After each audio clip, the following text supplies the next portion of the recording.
Prime Minister Narendra Modi, a week into the first session of the 18th Lok Sabha, Congress Parliamentary Party chairperson Sonia Gandhi slammed Narendra Modi, saying that he hasn't changed in spite of the moral defeat in 2024 polls.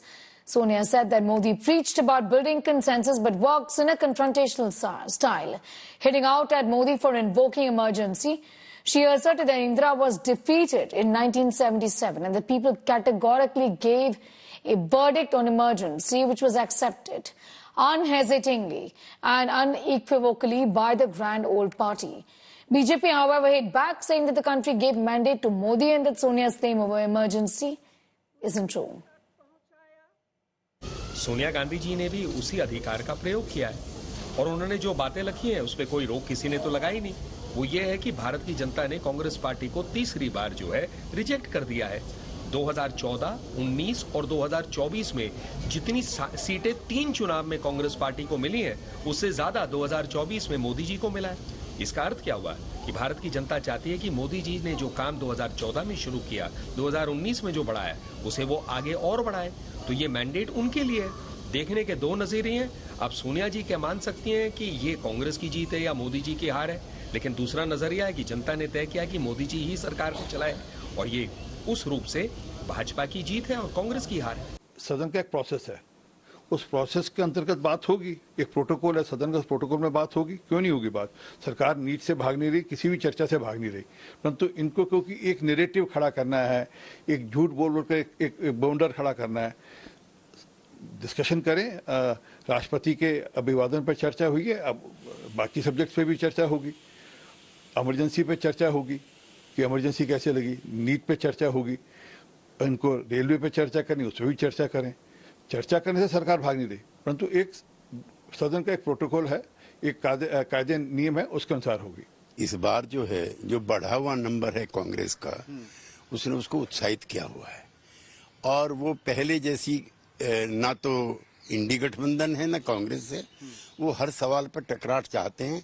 Sonia जी का लेख भी उसी आलेख में सम्मिलित है और Congress party के नेताओं का जो व्यवहार है वो भी उसी में। दोनों गठबंधनों को बैठ करके तय करना चाहिए। जिस तरह से स्पीकर के चुनाव को चुनौती दी गई, वो भी लोकतंत्र के अंदर कोई स्वस्थ परंपरा नहीं है। जब आप पहले दिन से ही स्पीकर को एक दल विशेष का प्रतिनिधि मान लेंगे तो जो सदन की स्वतंत्रता वो अपने आप ही खराब लगने लगेगी। सोनिया जी की बात सही है। जो जनादेश 2024 के लोकसभा चुनाव में आया है वो नरेंद्र मोदी जी की व्यक्तिगत हार है। यही मोदी अपने दम पर 400 पार की भाषा कर रहे थे। कांग्रेस को 50 सीटें भी नहीं मिली। राहुल गांधी को बोलते थे शहजादे की जितनी उम्र है उतनी भी सीटें नहीं मिलेगी, लेकिन शहजादे ने आपको हरा दिया है मोदी जी। ये बात सही है कि आप जुगाड़ करके सत्ता पर बैठे हो। We have been seeing his conduct in the parliament and in terms of choosing the ministers and trying to push out a narrative which makes people think that it is a vote for continuity. However, it isn't.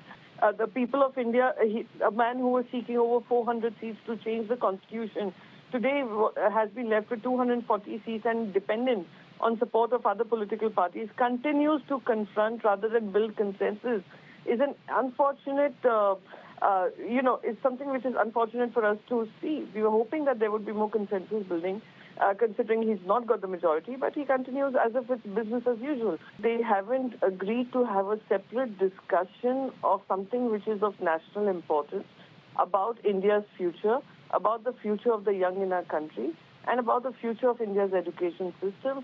They refuse to give any kind of accountability. Listening to what the Prime Minister had said earlier on emergency.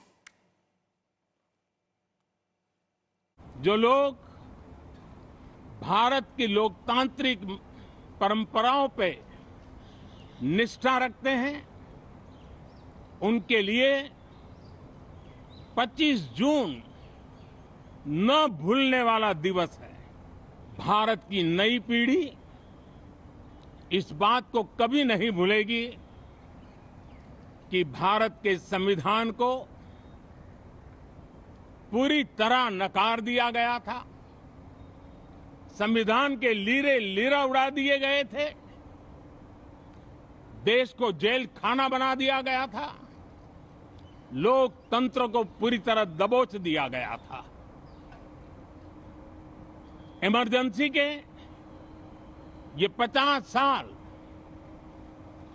इस संकल्प के हैं कि हम गौरव के साथ हमारे संविधान की रक्षा करते हुए भारत के लोकतंत्र लोकतांत्रिक परंपराओं की रक्षा करते हुए देशवासी संकल्प लेंगे कि भारत में फिर कभी कोई ऐसी हिम्मत नहीं करेगा जो 50 साल पहले की गई थी